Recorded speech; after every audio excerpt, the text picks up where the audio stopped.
Well, hello there and welcome. This is your show, Take Two with Jerry and Debbie and you. You are the stars of the show, and we look forward to interacting with you today on this broadcast on EWTN Radio. I am Jerry Usher along with Debbie Georgiani. Debbie, how are you? It would help if I turned my mic up. There you go. It's Friday. Okay, so Jerry, I'm good. But you know what? We need prayers for the folks that are in the midst and the range of the storms that are going through Texas and Louisiana. And so please, folks, I know Houston got hit badly this morning and yesterday. So please, and it's going through the United States. We've got to pray that people get to shelter and safety, and there's enough food for people. If something goes wrong, they can't get back to their homes. I hear that trees are coming down on people's roofs, and it's just. Yeah, we need a lot of prayers. So if everybody, the Take Two family, because you are prayer warriors, please pray for everybody that's in the line of the storms. Also, Jerry, I'm doing well because one of our listeners from Texas suggested this topic. Margie from Texas asked us to do a show on, do you practice the virtue of hospitality? And Jerry, I love that. So Margie, if you're listening, thank you. We love these suggestions. You can always get them to us by email. Charles Beery, our producer, picks them up at take2@EWTN.com. But we're going to talk about that today, so you can't get started with your weekend yet. The way you join us is by phone. There are several ways. I'll list them here. The phone number, 833-288-EWTN, 833-288-3986. Our email is open round the clock, 24/7, especially during the show. We're watching it at take2@EWTN.com. You can post on the show website, take2, the number 2, take2show.com. And if you're watching the video streams on Facebook or YouTube, you can put it in the chat section there. And we want to know again, as Debbie said, do you, or maybe how do you practice the virtue of hospitality? How do you like to really open your heart to give to other people, to host people, to assist those who are in need? There are a lot of angles we can come at this topic from. So do you practice the virtue of hospitality? And if so, how do you do that? You give a lot of people ideas with your lived experience today at 833-288-3986. And the show team is in place. Like I shared, our producer, Charles Beery, is at the controls. He's doing a fine job. We have Michael McCall on social media and Matt Gabinski ready, willing, and able to answer your call. You see why I'm going fast? Because this is a fast show, one of the fastest hours in Catholic radio, I believe. And so we really got to fill those phone lines, have a robust discussion, walk away a little bit changed with some great ideas from the Take Two family. So please call in. And you don't have to be Catholic to call in. That's the beauty of this program. Because if you're listening, Jerry and I consider you part of the Take Two family. So welcome to the family. Call in now and share how you practice the virtue of hospitality.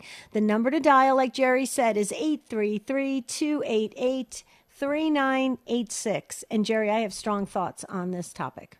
Well, you worked in the hospitality industry for a long time. So that's exactly right. I look forward to hearing some of those. But I did a quick search online. What is hospitality? And here, if this describes you, you've got to call in and share your lived experiences. Cordial and general reception of or disposition toward guests. An instance of cordial and generous treatment of guests. And here, another one, the act or practice of one who is hospitable, reception and entertainment of strangers or guests without reward or with kind and generous liberality. So maybe you work in the hospitality industry. Maybe you do that for a living. Tell us how you like it, what you like about doing that. Just really being there, being of service and giving of yourself to other people.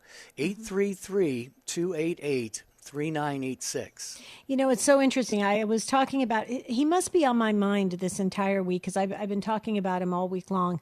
And our retired bishop here, Bishop Thomas Olmsted of the Diocese of Phoenix, I consider him like the perfect example of making everyone feel welcome and everyone feel special. And Jerry, you know where I'm going with this because you've had many encounters and events with Bishop Olmsted. And when you are in his presence, you feel like you're the only person that matters.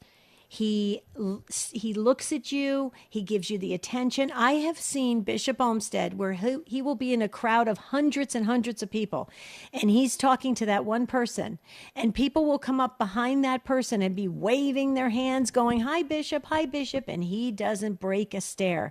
He stares at that person, and he makes that person feel alive and valued. And the beauty of it is, I don't know how he did it. I have to ask him one day.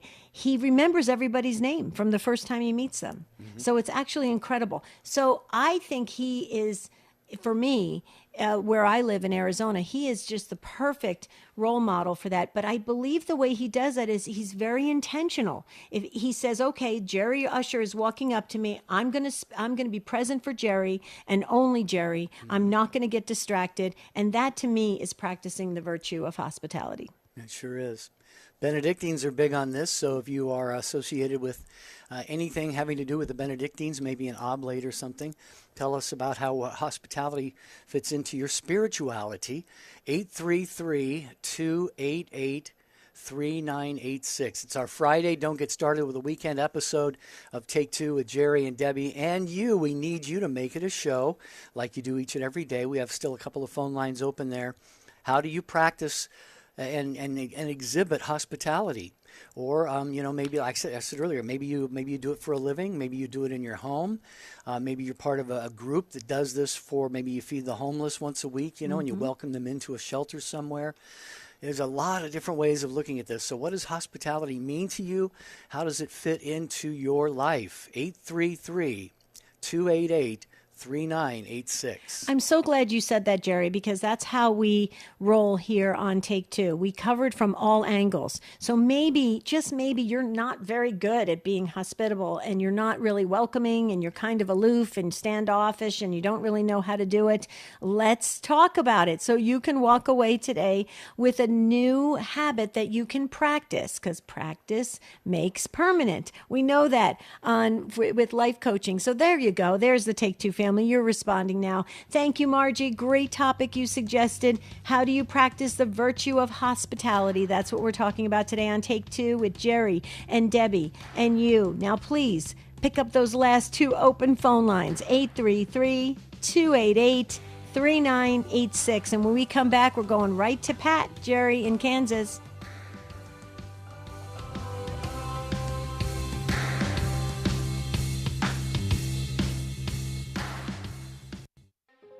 EWTN Kids Faith Adventures features a variety of faith-filled television programs for children of all ages. See what's in store for you and your family today at EWTN.com/kids.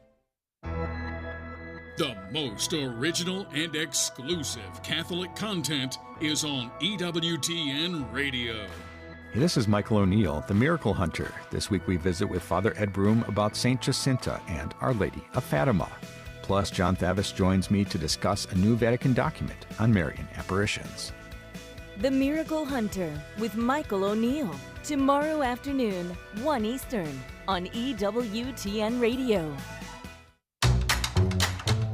This is Jerry Usher. If you missed part of today's show, catch the encore tonight at midnight Eastern or anytime at EWTN Podcast Central. Visit us at EWTN.com/radio/podcasts.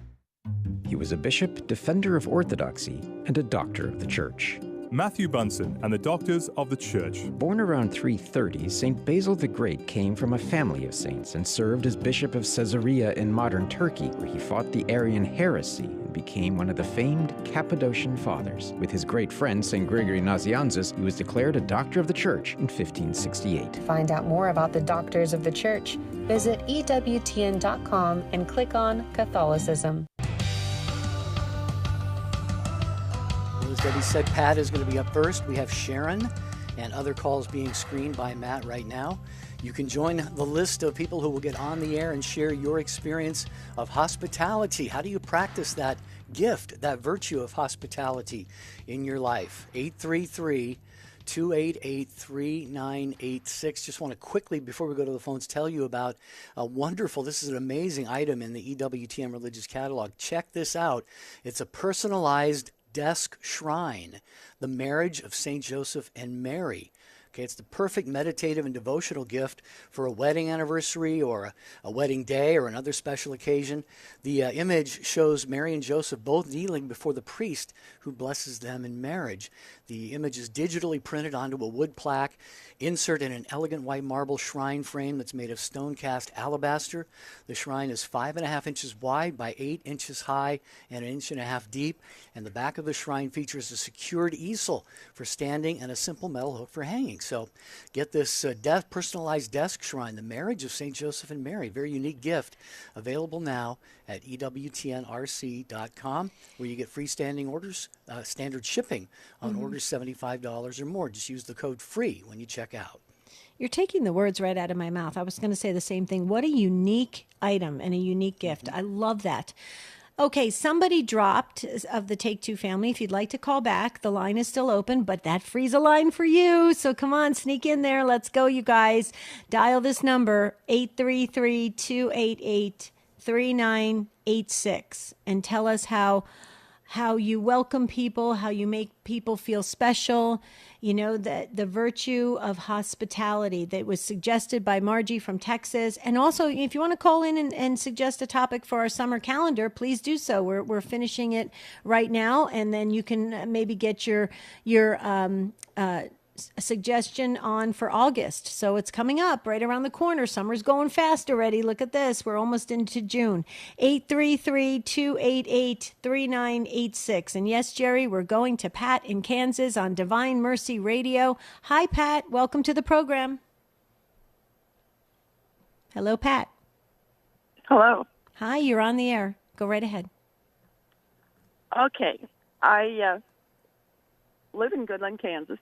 We have a tourist attraction here. It's a Van Gogh, huge Van Gogh painting of sunflowers on an easel. And a lot of people stop and walk over, take pictures, and so forth. But right across the street is a walking park, and I walk my dogs there. Try to do it every day. If I notice someone is over there, I will take the dogs, walk across, explain to them I am an unofficial three-party greeting service to welcome them to Goodland, and just visit with them, find out where they're from, and it's fun for me and them, I think, and tell them also there's a museum right across the hump over here where they can go there if they have that kind of interest, and it's just kind of fun, and I make sure they know I'm unofficial. I'm not not an official greeter. Yeah. That's so beautiful of you to do, Pat, because, you know, people are kind of maybe looking, they have these things on their minds they'd like to see or do, and you can give them some leads and tips and so forth. Reminds me of, I think it's Fort Wayne, Indiana, the airport there. When you get off and go down the escalator to get your bags, they have people there give you a wrapped cookie and ask if you need, any information on where things are and stuff like that. So, what a beautiful, beautiful gift that you're giving those people. What do you think, Deb? I completely agree, Pat. But you know what I love about what you're doing is you actually care. You know, you're stepping up. You're making the effort to walk over there.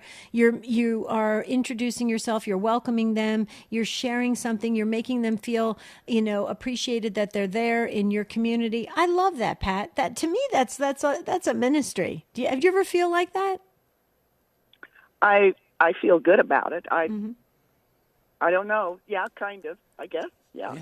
Yeah, soul to soul encounter. Yeah, we need more of it, Pat. Wouldn't you say, Jerry? Absolutely, yeah. Yeah, well, Pat, thank you very much for sharing that. You got us off to a great start here on this conversation about hospitality. Mm-hmm. Our phone number, 833-288-3986. Hospitality takes many forms. It's not just having, the family over at Christmas. Hospitality, like we were just told by Pat, it extends to maybe even perfect strangers. It could be serving in some sort of ministry to the poor. It could be helping out, maybe visiting patients in a hospital. A lot of different things. Yeah. And the other thing too is we have to remember we can't force our efforts. So we walk up to them, we encounter them. If they're open to it, we like Mother Teresa, we're Christ-like, right? We should be Christ-like, but we can't really force that.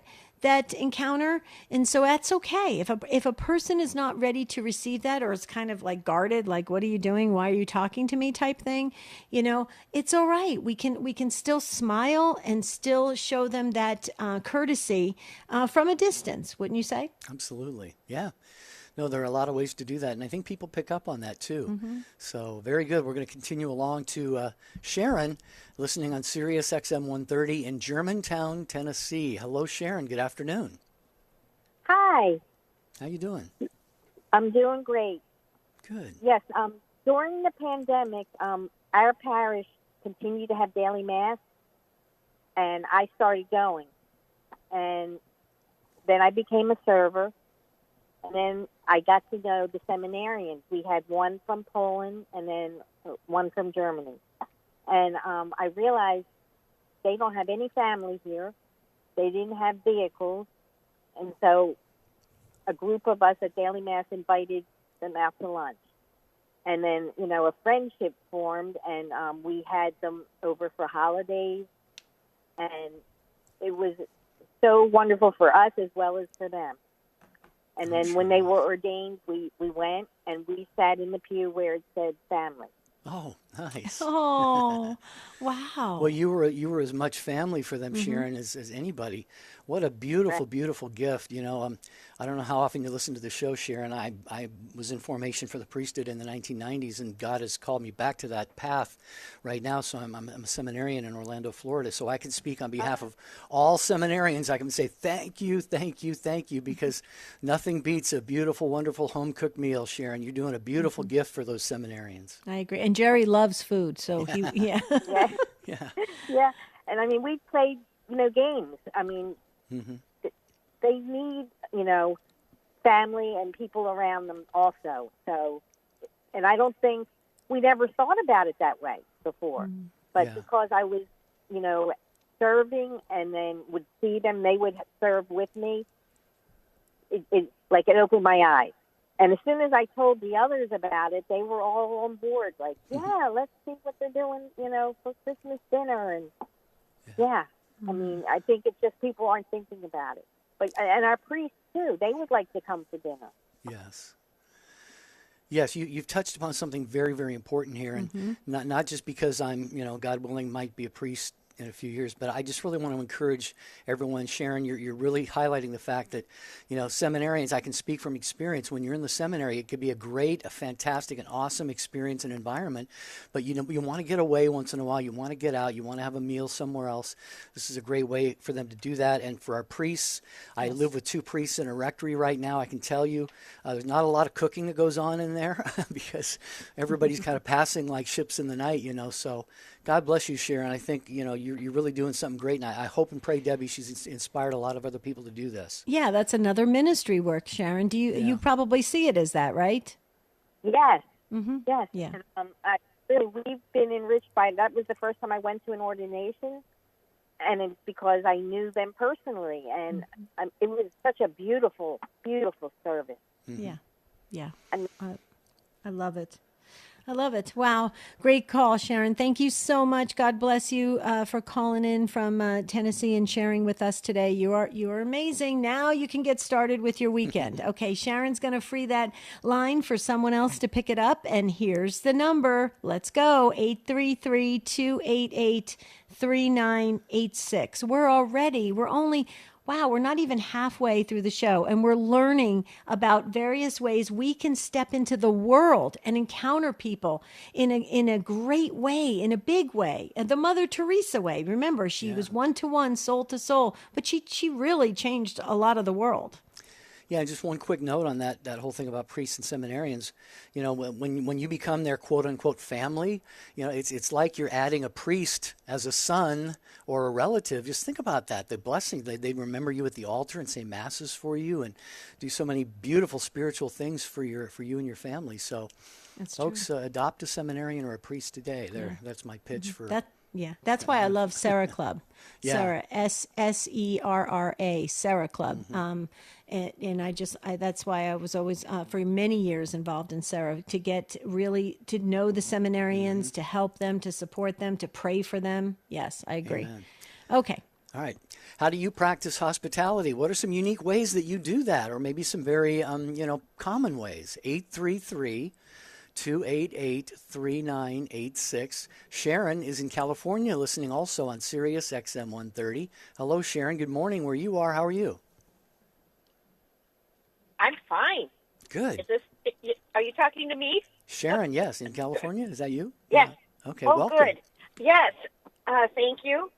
I have always come up as hospitality as being one of the gifts of the Holy Spirit, and I practice this in a lot of different ways. But primarily, I take Eucharist to people in our parish, and a couple of them are by themselves, and so I always accompany the gift of the Blessed Sacrament with servings of soup or banana bread or something like that. And I've also started the practice at church that when I see somebody at church daily and I don't know who they are, I go up and introduce myself so that we could call each other by name. Beautiful. I love it. Yeah. Wow. Intimate encounter, beautifully done, with such care, such graciousness, and so holy. Wow. Sharon, you've got a winner there with that practice that you're doing with folks. What can we ask what the response is from the people? Oh, they just love it. And especially the one couple that I bring a meal to almost every week, because the wife is getting worn out by having to care for her husband. Sure. And he is 90 years old now and doesn't do anything for himself but expects her to be there, all the time. So it really helps her a lot, too. Amen. Wow, I'm sure you know the gift that is, Sharon, to those people, and I just hope others who are listening right now maybe consider doing something similar. And as you were talking about taking the bread of Christ to people, our Blessed Mother, Sharon, came to my mind. Mary, with the visitation to Elizabeth, you're being just like our Blessed Mother, she bore Christ and went to visit Elizabeth and anybody else she met. She took Christ to them in her womb, and you were doing something very, very similar by taking the holy body and blood of Christ to people. Have you ever kind of pondered that reality? Well, yes, and I do. I feel like every time I go to visit anybody, it's like the visitation. Mm-hmm. Beautiful. So, and I feel like I get as much blessing from it, not for doing it, but from them and participating in their experience of life. Mm-hmm. Fantastic. Well, keep it up, Sharon. Thank you so much for getting a hold of us here on the program. Thanks for listening on Sirius XM 130. We appreciate that so much. We have so many listeners on Sirius XM. Thank you, Sharon. God bless you. And on the AM and FM affiliates around the country, and EWTN app at EWTN.com. And folks, there's no excuse for not listening to Take Two with Jerry and Debbie. I guess that's my point. And participating. Yeah, and participating. Yes. We do love have when you call one in. line open. Mm-hmm. Yeah, one line, because Sharon just freed that, and so now it's for you. So let's go, you guys. You don't want to waste even a second, because look how quickly this hour goes, and we want to learn a lot this hour and go into the weekend with kind of a whole new outlook on being hospitable to others, in encountering others, valuing their presence, what we can bring to their life, with a smile, with a gesture. Oh, I love it, Jerry. This is music to my ears, right up my alley here, because you're right. I started out in the hospitality industry, and I can't even begin to tell you how many training sessions we had in the hotel industry where it was talking about how to teach people to be kind to one another. Mm-hmm. Well, yeah, since I've been here in the South, I'm in Florida. There's a grocery store chain. I won't mention it, but you go into any one of their stores, and the hospitality is incredible. I mean, the smiles, the greetings. Did you find everything okay? Can I take your groceries out for you? I know a lot of most businesses, are that way, but this just seems to be a little bit of a cut above, and it makes a difference, Debbie. When you go into an establishment like that, you really feel welcomed and valued. So hospitality is something, it's a huge thing. And here in our parish at the Basilica of St. Paul in Daytona Beach, I'm a little bit hurt, actually, because my pastor wants to change the ministry from usher to minister of hospitality. Oh. I'm a little bit hurt over that because he wants to change it from usher to... yeah, I know, from usher. Ha ha, Jerry Usher, I know, very funny. You have your own ministry. I'm an usher at every Mass, actually. Do you ever get that all the time? Yeah, sometimes. Yeah. Oh, that's hilarious. Can you share for a moment before we go to break, Kimberly Hahn, real quickly? I can't quite see it on the screen. I just want to make sure. Actually, we'll do that when we come back. Okay. And Becky, we're going right to you in Minnesota when we come back, and we have Carmelita and Ann and Susan and Linda. One lonely phone line with your name on it, 833-288-3986. How do you work hospitality into your life, the gift of hospitality to others?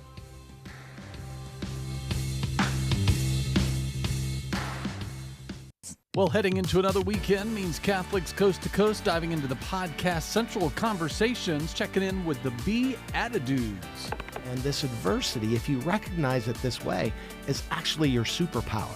Also checking in with Mamas in Spirit. One step was revealed to me at a time, and he just provided what I needed for that day. I'm Ace McKay, inviting you to join me for Catholics Coast to Coast tomorrow at 2 p.m. Eastern on EWTN Radio. What is a patron saint? The classic professions such as soldiers or doctors have patron saints who represent the ideal of soldiering or doctoring. But we've lost the idea of patron saints because so many of the trades and crafts on which the modern world depends do not have an ideal figure. There's no patron saint of plumbers. G.K. Chesterton says there should be. It would be a revolution, for it would inspire each individual plumber to consider that there really was once a perfect being who did actually plumb. Well, Chesterton says, keep before your eyes the supreme adventure of virtue. If you are brave, think of the man who was braver than you. If you are kind, think of the man who was kinder than you.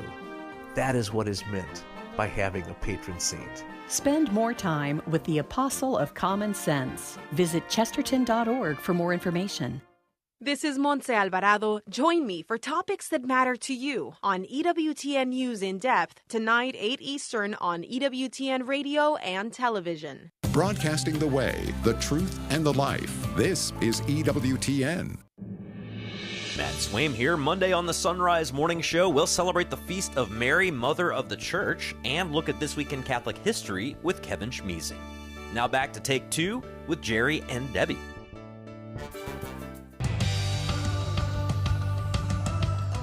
We are live today with you on Take Two with Jerry and Debbie on EWTN Radio. It is our show on hospitality. Give us a call. Let us know how hospitality fits into your life, the gift that you give to other people in whatever form that takes. 833-288-3986. We would not be on the air were it not for our affiliates, and we love our friends in Southern California. St. John Paul II Radio will air their Spring Pledge Drive starting Tuesday. So if you're in San Diego, Escondido, El Centro, La Jolla. I could go on and on with the names because I lived there for 12 years. I love San Diego. Remember to support St. John Paul II Catholic Radio, and anywhere you listen, support your EWTN Catholic radio station. Love it. Yes, please, because the affiliates rely on their listeners. It's listener-supported Catholic radio, and we need Catholic radio now more than ever. If you agree with that, make a pledge for all the local Catholic radio stations that are coming to you for the spring and the summer appeals. Okay, Jerry, we do have an open phone line. Carmelita in San Antonio, Texas, you dropped off, but you could call back, 833-288-3986. And before we went to the break, Jerry, I wanted for you to share Kimberly Hahn on her show about this idea of radical hospitality, because I have something to say about that. And we also have social media coming in strong, too. Yeah, Becky, hang on. Just wanted to mention that on Beloved and Blessed, Kimberly Hahn has spoken about friends of hers who practice radical hospitality. And this is radical indeed, by welcoming young, expectant mothers into their homes. That is a great gift of hospitality. Yeah, I just wanted to say this. I love this idea of radical hospitality because you want to stretch outside of your comfort zone. And that's where I was going with it. We do a lot of this in life coaching, and it is the exercise helps a person get past themselves and really grow in holiness. So I love what Kimberly Hahn talks about there. I think it's fabulous. Okay, Becky, you've been waiting so patiently. Becky, you get our Virtual Patience Award. It's virtual. We're sending it to Minnesota. Sirius XM 130 is the way you're listening. Hi, Becky. Welcome to the program. Hi, Debbie. Hi, Jerry. Hi, How are Becky. you? Great. So wonderful that you called. Well, thank you for taking my call. I'd like to think that I practice good hospitality, but I felt compelled to call about my dear, sweet friend, Sue. I may get emotional. Sorry. That's all right. My husband and I and our daughter and son-in-law, we all live in a small town up in northern Minnesota, and my daughter was diagnosed with a high-risk pregnancy. And I happened to be out of town last weekend with this sweet friend of mine to visit my mom for Mother's Day, when I got a call from my son-in-law that my daughter was being transported by ambulance 2.5 hours away to a major metro area. She was going into premature labor at 32 weeks, just shy of 33 weeks. So the doctors and nurses, they did everything they could over the weekend to slow down the labor. And then my friend and I flew out of Portland on just this past Monday. And as I was going through security, I got a text that I became a grandma for the first time. So it was the longest flight of my life, and we finally got in, and my girlfriend brought me right to the airport, or to the hospital. I got to see my daughter and son-in-law, not their son. He was brought immediately to NICU. He has a congenital birth defect that makes things a lot more complicated in this situation with him coming prematurely. So my girlfriend just gave me the garage code for her house, told me to just get there whenever I needed to, and I am literally at the tail end of my 2.5-hour drive home from being down there with my daughter and this grandson, and my getting home after this long week. And my friend she gave me one of her best bedrooms in her home and put the beautiful sheets on the bed. And one night this week I got home and there were fresh lilacs on my nightstand. And I never felt pressured to tell her I wouldn't be there for dinner. She always made sure I had, fresh coffee. And it's just the little things. Mm-hmm. And I am so grateful for that, because during such a stressful week, she gave me a place of peace and comfort and sisterhood in becoming a grandma and helping me transition into that. And I don't know, I can't say enough about just the simple things that we can extend to one another to show each other how much we love one another. Absolutely. Well, I think you did it quite well. And you said at the beginning of your call, Becky, that you were going to get emotional. You didn't have to, because I got emotional for you. You shared it from your heart. And I hope that you said her name is Sue, I believe? Yes. Okay, I hope Sue is listening, because you could hear it. It came through loud and clear.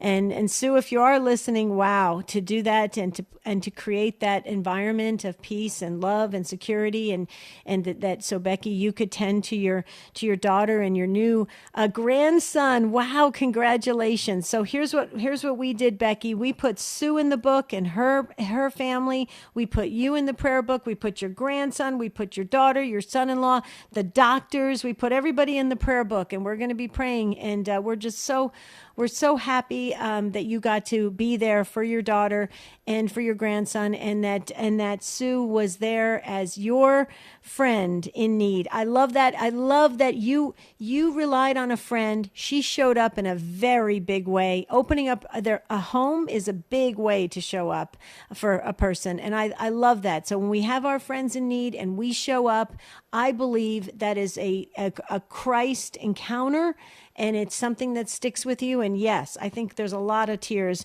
flowing right now, Becky, because we all want friends like that. They're beautiful, they're precious, and you shared it beautifully. Thank you so much. And I think a good way to bless those people is when they offer help or their home or whatever it is to receive it well. Do you know what I mean? Yeah. And I think that's just that's something that I'm working on, is just, because we think we can do it. We've got it. It's okay. I don't need your help. But we all do. And so just bless those people by allowing them to help us too. Yeah. I agree. We always take the posture of, I don't want to impose. I don't want to impose. Yeah. And the people are saying, no, impose, please impose. I'm asking you to take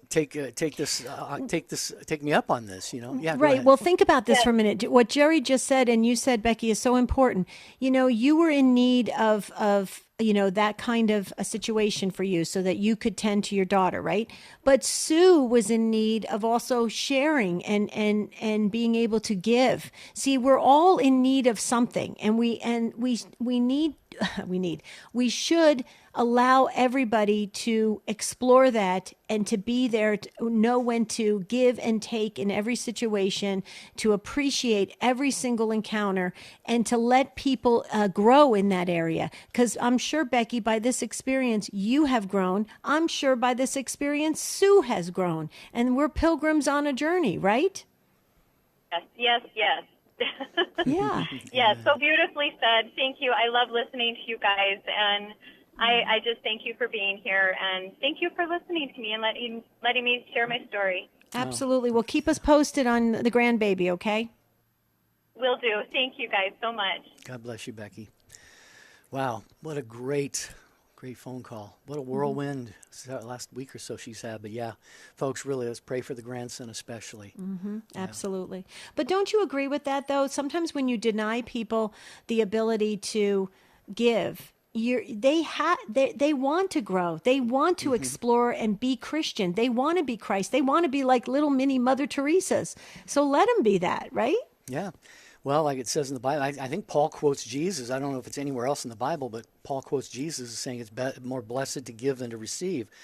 And I get frustrated, Debbie. You're right on point. I get frustrated when I want to do something for people, and they don't want to receive it. And I'm saying, wait a minute, I want to do this. It's not a selfish thing, but there's going to be grace in grace. That's in doing something. It's going to open up the channels of grace, and so we need to. I think a lot of us need to learn to be better receivers than we are. Yeah. Yeah, but that was a great call by Becky. Yeah. Okay, we're going to go to Linda in Cleveland, Ohio, listening on our friends at The Rock. Hi, Linda. Hi. Welcome, Linda. I'm fine. Listen, this is going to be really unusual, but my way of being hospitable is over the phone.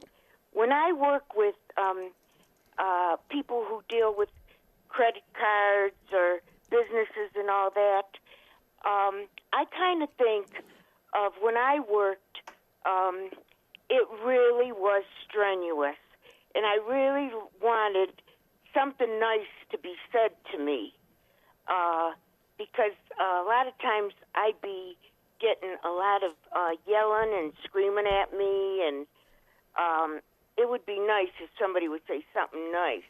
So after I'm done on the phone with these people, they would always say something. Is there anything else I could do for you? I says, yeah, just wait a second. I have a cute joke for you. And they will laugh, and they go, oh, well, good, thank you. And I'll tell them the joke, and they'll laugh, and they says, oh, thank you so much. You made my day. That's precious. I think it is precious, but I love that you're doing that, Linda, because you're leaving people with a smile on their face and a little bit of a giggle, and when we laugh, it releases those feel-good hormones. So you're leaving people in a better position. That's exactly what Mother Teresa used to say. She used to say, "Let everybody, feel better and be better once they leave an encounter with you." And that's what you're doing, Linda. Way to go. you very much. Thank you. God bless you, Linda. Thanks for the call. Oh, wait, could you tell us a quick joke, Linda? Are you still there? Yeah, I was going to ask her too. Are you still there? Yeah, I'm still here. Yeah, guess what? We've got coming up next week, I think, is our Best Clean Joke show. But That's right. we can give you a little advance opportunity here if you have a nice, short little joke you want to tell us.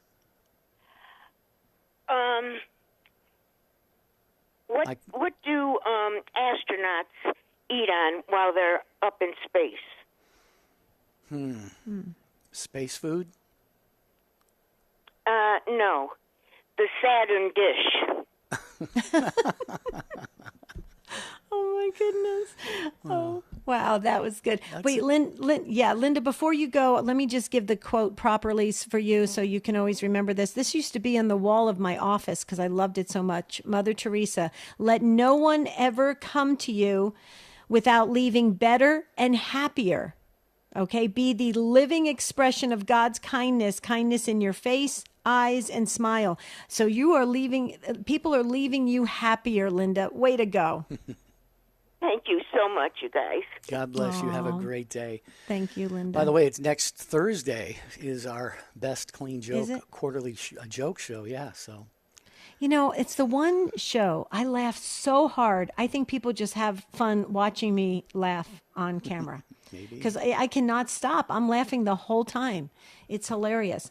And I love the Best Clean Jokes. I think our Take Two family, you're the best joke tellers. And you do such a fine job at showing up strong and having unique jokes, too, which I think is fabulous. Jerry, before we go back to the phones, may I share about Catholic Answers Live tonight at 6 p.m. Eastern? Cy Kellett takes your calls and talks with some of the leading apologists and theologians in the church today. EWTN is the exclusive radio home for Catholic Answers Live. And Jerry, when you were talking about living in Southern California for 12 years, that was during the Catholic Answers time, right? Mm-hmm. Right. Yeah. Okay. Now help me out one more time for our listeners, because I've said this a couple times. People will call in to pledge drives and they'll say, "I used to listen to Jerry on Catholic Answers." So you hosted it for 10 years and you were actually the creator of the concept, correct? The founding host, yeah. Wow. In 1998, yeah. 1998. Yeah, a lot of water under that bridge. But thank you for doing that, because people are still calling in about Catholic Answers Live. So that is fantastic. Praise God. Mm-hmm. All right. Well, it's Take Two with Jerry and Debbie, and we welcome in another Jerry to the program, listening in Georgia today, and he's tuned into The Quest. Hi, Jerry. Hey, how are you doing? Great. Glad you called. Hey, yeah, I've never called into the show before, but I listen regularly. I drive around in the car a lot with my job, and so it's always a good thing to hear your show and others as well. So just wanted to call in, comment on the hospitality issue. Sure. Go for it. Yeah, so what actually prompted me to call was what Debbie had said about the Sarah Club, and I was glad that she spelled that out, because actually my father belonged to a different club with a similar sounding name, and I was glad that she spelled that, because I didn't want that to be confused with the other club that might people might confuse that with. Thank you, Jerry. Yes, we learned that when we were ministering in Sarah Club. So yes, thank you. But go right ahead. And are you in hospice work? I am. In fact, I'm sitting out in front of a house now that I need to go in and see my patient. But that was the other thing I really wanted to comment on hospice. Actually, the word hospitality and hospice, they come from the same. Yep. That's what hospice was known for. It was hospitality. And so I'm a hospice nurse, and I try to treat all my patients in the same way. That's one, and the way that I would want to be treated. And I think and so I get a lot of encouragement from the show, because it's a difficult job. But I didn't really want to draw any attention to myself on this call. That's why I've never really called in before. It is a difficult job, and to be able to in the healthcare right now, it's very I think a sort of a troubling time for healthcare, because hospice used to be managed, by religious orders, and now it's not that way. It can be so non-caring in a lot of ways. But right. Well, Jerry, you said you didn't want any attention on yourself, and that's fine. We understand that. I'll try and limit my, my comments here. But I want to say, Debbie and I, we've all lost, close friends, family members, and who went through the hospice process. And what you do, what you provide, is you can't put a price on that. It can't even be put into words, really, because it's such a sacred time for people in their lives, as you so very well know. I'm not telling you anything you don't know, but I know that Debbie would join me in just saying a huge, huge thank you from all of us and the entire Take Two family for what you do, and that goes for all of our Debbie Loves Nurses especially, and teachers and so forth. So, Yeah, Jerry, you don't have to put the spotlight on yourself. We happily do that for you, because what you are doing, you probably know this, because I'm sure you have the family members that hug you and thank you and do whatever they can to show their gratitude. But so many of us, when we've gone through the process of losing a loved one, and that particular hospice person, that worker that's there, even the extended hospice workers, like the social workers, the other administration folks, when they take it seriously, like yourself, and you really enter into this encounter with the people that you are serving, I've never seen anything like it. I mean, I mean this sincerely, Jerry. When my dad was passing away, my dad was calling out the name Connie. Connie is my mother's name, but Connie was also the hospice nurse's name. And we found out later that my dad was asking for Connie, the hospice nurse, because you bring such a comfort to people. And I get emotional thinking about it. But yes, there's always a business, things that are happening in the business world. There's also some people that don't do it for the right reasons. It happens in every industry. But Jerry, you sound like your heart is in the right place. Well, thank you. So I just ask for your prayers. It is a difficult, position to be in. But when people are, when you're dealing with, people's families and their loved ones that are, in a troubling time, but that's what I try to shed my faith, but when I was in nursing school, and I haven't been a nurse that long, but when I was in nursing school, they really said that, you're supposed to kind of keep your religious, your faith and your back, that kind of thing to the side, but it's all, it's really difficult to do that. You have to let people know what you believe, because that's really the essence of it. This life is only temporary, and we all have to kind of focus on what's coming next. Exactly. And that's where I try to provide that perspective. But it is difficult, because you see so many people that face this life without really any hope for the next. Mm-hmm. Yeah. Well, you're in our prayer book, Jerry. We'll let you go. I know you said you've got to get to, I think you said to a patient there. So many, many blessings to you, brother. Thank you so much for what you do. Thanks for calling the program. We appreciate that so much. Debbie, it doesn't make sense, if they discourage them from bringing in the faith component, and yet it's at that stage of people's lives when they're dying, when that's probably the time when they most want to talk about God and most want to make that spiritual connection with their Creator. Well, remember, we have a lot of nurses and hospice workers that call into the show. Remember, over the years, they've shared with us that those that have faith, when they are making that transition, it is actually a beautiful, very, you can anointed, movement of the person. But when people don't have the faith, they're struggling, they're hurting. There's a lot of pain. There's a lot of suffering. And so it's very interesting. And I think that in the hospice work, Jerry, it is such a unique position to be in. And God puts, I believe, just the right people in that area. It's a very privileged place to be. Yeah, privileged place to be. Yep. All right, Jamie in New Mexico is up next, listening on the EWTN app. Hi, Jamie. Tell us about hospitality in your life. Yeah, hi there. God bless you guys. Hey, we have quite a few panhandlers in our city, and whenever I see them and I have some cash, I try to give them a little bit. And most of the time they are holding the sign, that says "Homeless, please help." And actually, I'm a veteran, and I was a homeless veteran for a while, so I know how that feels. And, when I do it, some people say, well, you shouldn't do that. You don't know how they're going to spend it. They might just go buy alcohol and cigarettes. But I look at it as, you really don't know how they're going to spend it. You don't know their story. You don't know what's going on. So they might be, they might be going to spend it on food or rent or what have you. So that's my story. Where does it say? I don't know chapter and verse in the Bible, Debbie. It says something about you may be entertaining angels unaware. But it sounds like that's exactly what Jamie is talking about there, and we don't know. You're right, Jamie. He makes a very good point. I know a lot of people have different thoughts on this, and I think they're all kind of legitimate takes on how to deal with the panhandlers. But Jamie, you got a beautiful approach to that. Yeah, go right, because it's coming from your heart, Jamie, and also from your experience, and so you're coming from that angle. And I believe God is pleased with your heart on this. And you shared that you're a veteran, and thank you so much for your service. God bless you for that. So I think what you're doing is a ministry. Do you feel like that's what it is? Yeah, I think so in my own way. Yeah. Yeah, I agree. And I'm sure they appreciate it too. Do you have any opportunity to talk about God when you gift them some money?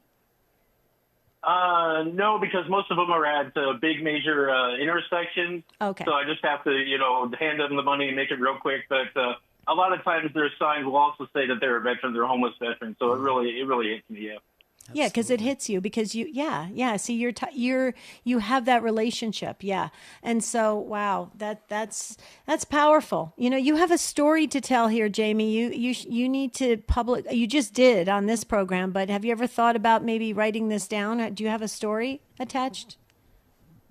Yes, I do, but I never thought about writing it down. That might be a good idea. There you go. Yeah, excellent. Yeah. Debbie's full of good ideas, Jamie. So there's one for you from Debbie. I had a few people take me up on it, and they're doing well with writing their stories. Yeah. Thank you, Jamie, for the call. We're going to close real quickly with Mary in Dublin, Ohio, listening on St. Gabriel Radio. Mary, we have 90 seconds. Hope you can fit it in that time. Welcome. Hi there. Hi. Thank you, Jerry and Debbie. Today you're talking about radical hospitality. My daughter-in-law, Sarah, and my son, on Mother's Day, the evening, they opened their home, inviting friends and classmates of their 3 children to pray the rosary in front of a statue of Our Lady of Fatima. The children led the entire rosary. Their ages were 1 to 18, and after they had snacks, it was such a beautiful, grace-filled evening, and I invite other parents and children to do this. It was just beautiful. By all means. That is absolutely beautiful. Yeah. And to be teaching the children these things at such a young, tender age. Yeah. Wow. The whole time you were talking, Mary, I'm going, wow, I could picture 50 people praying the rosary, children, and then opening up their home. And again, all of the elements in front of the Fatima statue. Oh, Mary, you must be so proud carrying the name of Mary, huh? Oh, I love everything about Our Lady of Fatima, and I'm just so thrilled my daughter-in-law and son are just continuing this on with their family and friends. Praise God. Yeah, you're blessed. Wow. Thank you, Mary. Thanks for the call. Yes. What a great note to end this broadcast on here on Take Two with Jerry and Debbie on EWTN Radio. On Monday, do you ever have to pretend everything is okay in life? Sometimes we got to, what do they call it, fake it to make it? Or we got to really put on a good face even when things aren't going so well, right? Yeah, that's going to be an interesting topic on Monday, so be thinking about it.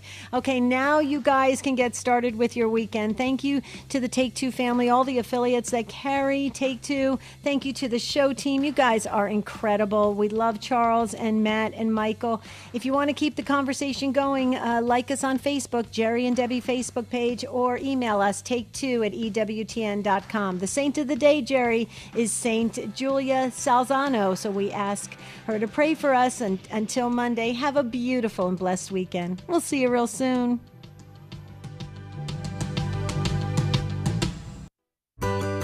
Life coaching has been around for many years, helping people with their relationships, careers, health, and finances. However, with Stand Tall, it's all Christ-centered, and with that important focus of mind, body, and spirit. We take life coaching to a whole new level. Find us at standtalltoday.com and get a free consultation with one of our experienced life coaches. Today is the day the Lord has made, so begin today with a new path for your life at standtalltoday.com. This is Tracy Sable. When you need to know, turn to EWTN. And EWTN Radio Newslink is just moments away. And join me tonight at 9 Eastern for breaking Catholic news worldwide on EWTN News Nightly. EWTN Radio brings you the Holy Rosary twice each day for over 25 years. Tune in every morning at 5